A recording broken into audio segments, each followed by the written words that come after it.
Salut, salut, bonsoir, bonsoir. C'est Congo News 24. Nous sommes encore aujourd'hui pour vous présenter cette émission sur notre beau pays, la RDC. Comme d'habitude, avant de commencer, nous disons merci à Dieu. Nous disons merci à nos chers abonnés et téléspectateurs qui nous suivent partout dans le monde et en République démocratique du Congo. Au sommaire, vote au Sénat. Mende demande à Kabila de venir voter. Waneza premier point bandeko. Mende azosenga Kabila aya na Sénat. Toko développer une émission na biso. Deuxième point, est un message ya police nationale. Message oyo et ningisi Kinshasa toko landaye. Et ça somme bandeko. Et puis troisième point, secret dévoilé par Kamere sur le nouveau gouvernement. Bandeko toko landa vidéo extrait vidéo ya Kamere sur le nouveau gouvernement. Ndenge nini musala oyo baza kosala bandeko. Vous allez suivre Vital Kamere. Et ça somme bandeko. Alors, nous allons continuer notre émission avec le premier point.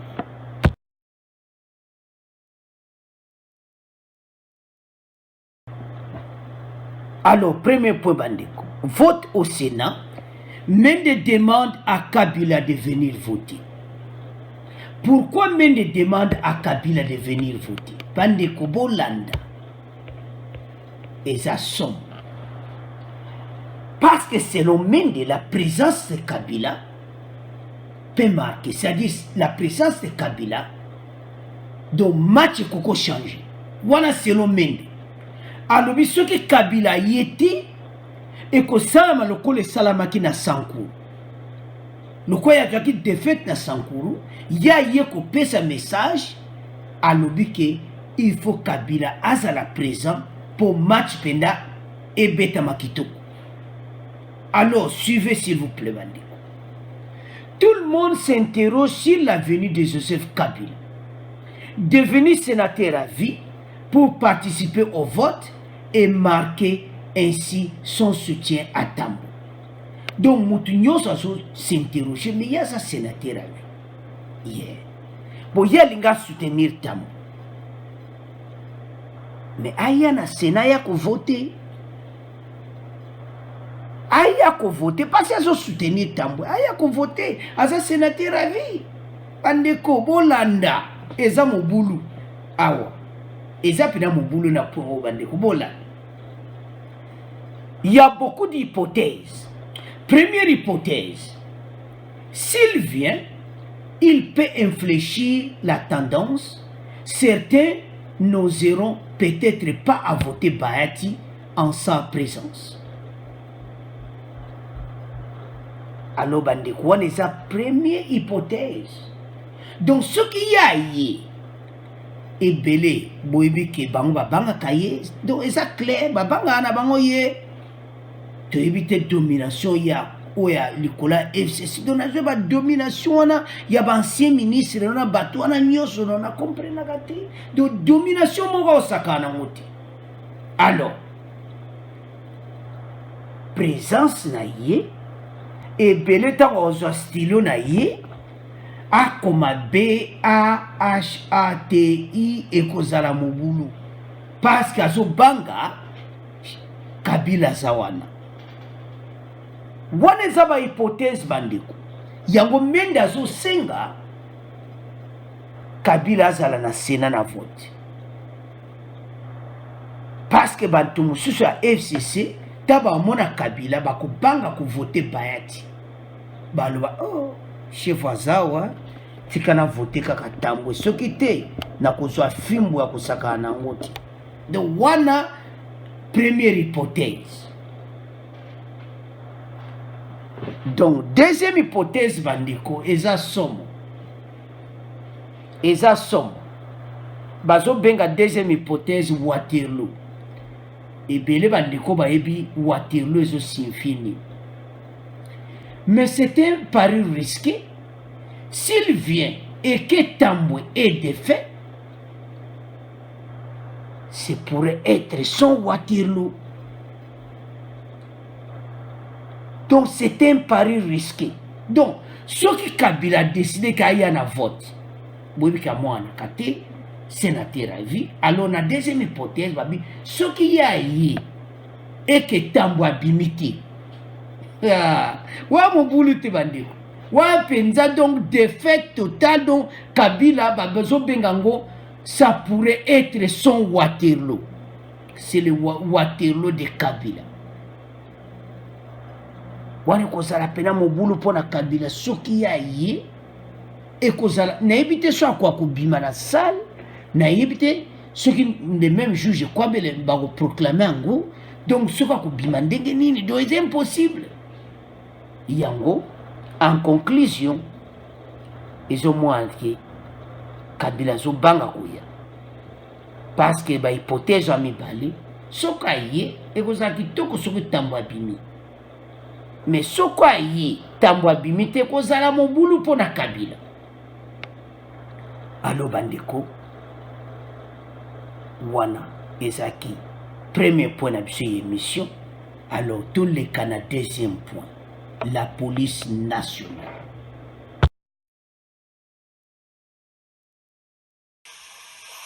Je tiens à vous informer que compte tenu du climat tendu observé ces derniers temps dans la ville de Kinshasa, le gouverneur de la ville a pris une mesure d'interdire toutes les marches.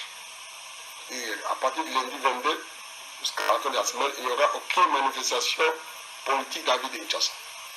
Toutes les manifestations ont été refusées. Par conséquent, toute personne qui tentera de tourner le public va trouver la police sur son chemin. Nous devons respecter la loi. C'est ça même l'état de droit. La police sera debout et nous serons fermes. On va traquer tous celui qui ne va pas respecter la loi. Qui qu'il soit et de quel camp qu'il soit, la police est apolitique et impartiale. Il ne faudrait pas que les gens prennent les pays ou le gouvernement comme si c'était une blague. Nous devons respecter la loi. Et nous serons stricts ce jour-là.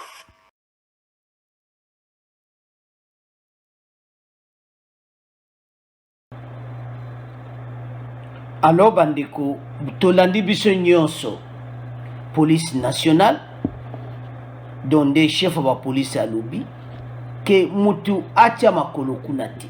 Donc il était clair que le respect de la loi, donc toute personne doit respecter. Il ne faut pas aller au palais du peuple. Il ne faut pas aller à la marche. Donc c'est clair.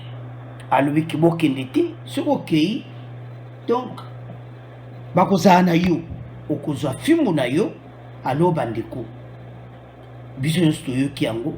Message wuti likolo, gouverneur apekisi.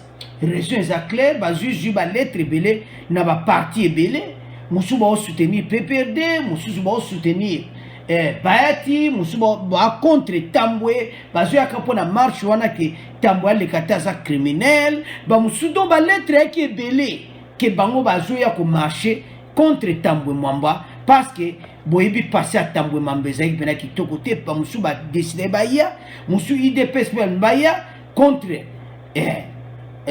oyo ndeto landaki na ba réseaux sociaux mikolo oyo na bana musu a PPRD donc ezai mobulu. Alors police a clair que mutu a mekati. Alors bandeko to clôturer deuxième point na biso. Alors to kine na troisième point.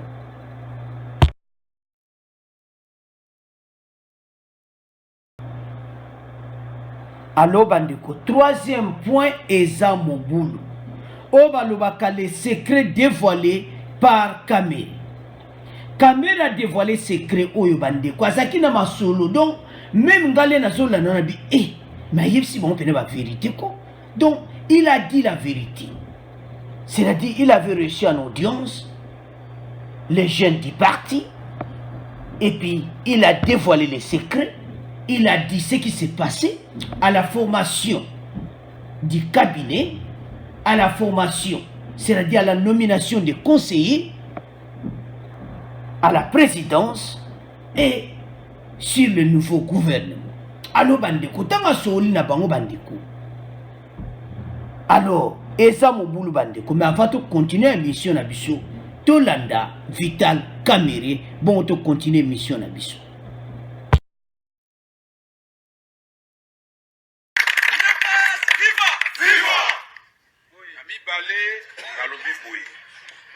Tango tosali cabinet tozali na famille tozosola na famille n'est-ce pas tanto tosala cabinet politique oyo ya mokonzi ya mboka nayebisi mokonzi ya mboka parti na yo eza na bacadre ebele eza na bamilitant ebele bacombatant ebele mpe eza na durée de vie ya koleka INC IDPS ebandi depuis 82 biso te obotama na biso après namoni yo kozala na kokoso mingi koleka ngai tozwi nombre ya baconseil olobi IDPS 43 INC 27 mais chaque parti eza na liberté ya kokende kotia bato na bango na kati ya cabinet chef biso kote tokendeki nga na tati nayebisi maître mayo secrétaire général privilégié bato oyo babundelaki parti mais en même temps baza na profil baya kosala epa mokonza nayebisi yango mpe baningi ya IDPS to privilégié bato babundelaki baya kokota wana est ce que INC ezwi baposte ebele koleka IDPS conseillers principaux bazali 17 nalobi IDPS bozwa 15 kopesa INC libale est ce que wana INC lekili moto IDPS badirecteur de cabinet adjoint bazali 4 lobi nyonso kopesa IDPS est ce que il y a une autre façon ya kosalela mboka puisque mokonzi azaka moko wana tozosala IDPS na INC tokomi famille moko ata bozwi 50 ozwi 10 mais so boyokani na bolingo aza kati na biso donc wana yango nalobi lokola babosanaki nabi gouvernement ezokota en place nabi teke bokoma baministre na barecommandation ya ngai moko ebisaki combien de poste na poste oyo tokozwa na gouvernement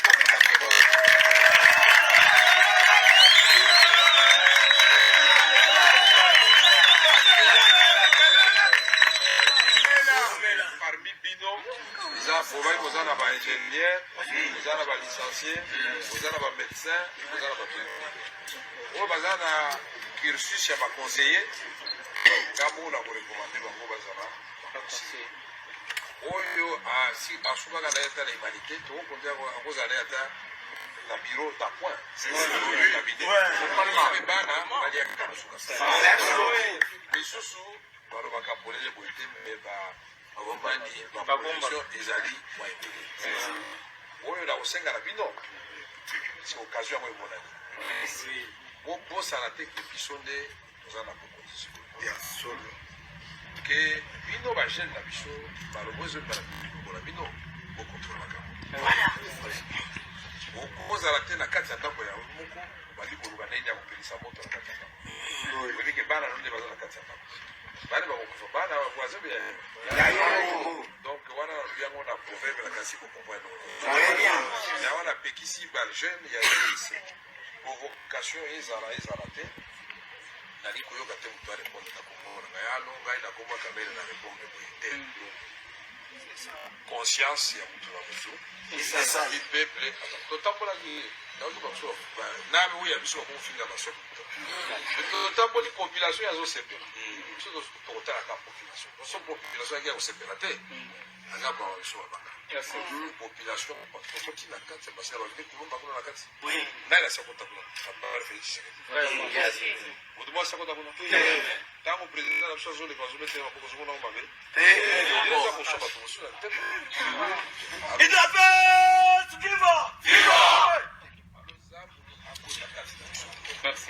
okopermet la formation ya gouvernement nayebi ke bapoliticien nde ntango babimisaka maseke na bango kotinda mwana mofinga boye oyo akotinda mosala boye eloko moko tokosenga na bino kaka ndenge bozwa idéologie mwana ya papa Etienne Tshisekedi o mwana na ye aye kopesa biso na bana ye fe idéologie na biso c'est une non-violence kofinga moto kofinga wana ezali vraiment bozongisa Congo na nsima makasi Congo babetelango maboko babi passation ya pouvoir esalami balongo na Congo olingi siko bino moko soko tomebisango lisusu te biso nde tozala ebonga biso nde tokobatela yango.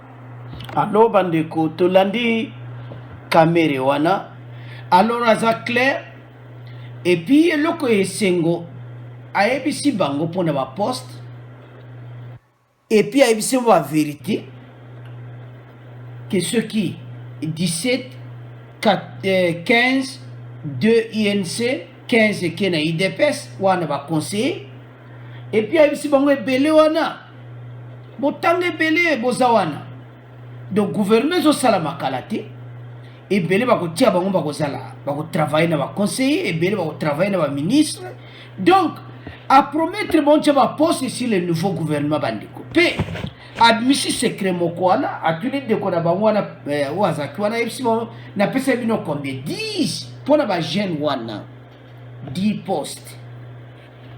poste bandeko mpona bajeune wana bazwa poste na gouvernement ebele baza baingénieur alobi yango ebele mosusu batangi badocteur donc alobi yango mpona bajeune wana ebele bakozwa baposte na gouvernement donc eza esengo eza basekret moto ndima ete akoloba yango bongo epuis azalaki clair epa na bango c'est ça epuis ayebisi bango ndeni bazobetela président Félix maboko na nzela bandeko so otalime cortège wana foto totie bandeko président Félix aza na sécurité moko osakana nango te mpe alobi kamera alobi ndenge nini bazobetela président de la république maboko est-ce que bango batindi non batindi te bazobetela président de la république maboko pour le moment na Kinshasa donc mutu nyonso azomona mosala président Félix azosala alo bandeko kuna mpe na commentaire mingi eza te nde bozomona wana kamere vraiment azokumisa président de la république donc bozomona ke bazotravaille ensemble bazolakisa bato oyo bazalaki na badoute oyo bazalaki koloba makambo ebele entre président Félix et kamere bango nde baza na soni do travail pene ezosalama kamere ayebisi bango ebele wana pete osuka noni humanité okozwa poste kuna na ministre place na ata na bureau ya ministre place na place mo bakotia yo donc bakoencadre bango na nouveau gouvernement ezobima alors les secrets dévoilés ya baconseiller abimisi basekret nyonso nombre de conseillers oyo INC azwi na nombre de conseillers oyo IDPS azwi secret dévoilé abombi te bandeko na directeur ya bureau directeur ya cabinet ye moko kamere bajene nyonso apesi na IDPS donc ozomonaki bazotravaille vraiment dans la lumière donc bandeko commentaire ya mingi eza te tolandi kamere bandeko aza clair c'est ça tomona mboka efo etambola boye totia komona makambo te na lera Kabila donc directeur ya bureau ya président aza simple azotsola na peuple yango bozomona ke réputation ya cash ezokende makasi président Félix donc mutu nyonso azobetele maboko nde kamera alobi wana nde omoni cortège nezoleka bandeko maboko bazokobeta maboko nde omoni oyo bazogarde wana bango nyonso bana ya IDPS nde omona oyo omona garde corps na minduki oyo bazola na voiture ya président bana ya IDPS donc président Félix asali mosala kitoko yango kamere aye kodévoile nyonso mpo bao bazalaki na tembe bavanda nye bavanda kimia alors merci Vital Kamere mpona ndenge odévoile secret oyo bato ebele bandimaki te lelo mo nyonso acomprendre ke mosala vraiment eza kitoko alors bandeko to clôturer sur émission na biso. Premier point tosolaki pour na Sénat. Alors baati mutako bima ou bien tambo bas mende asengi Kabila ya na Sénat, à vous de commander. Alors biso Kabila za na Sénat et bakuko influencer ba résultat, à vous de commander. Baso bosan que to comme na l'ère président Félix. Makambo ko changer andime na Sankuru, makambo ko changer. Makambo changer na Sankuru parce que maintenant to comme na gouvernement ya président Félix Tshisekedi. Donc sans doute bo bazana ba doute bande ko bino mo bozo mona ba preuve. Et puis na deuxième point de soleil police nationale a pris message na ye était peuple amekati. Message est clair. Et puis troisième point, secret dévoilé, tout au bino à vous de commenter. Au revoir, à la prochaine.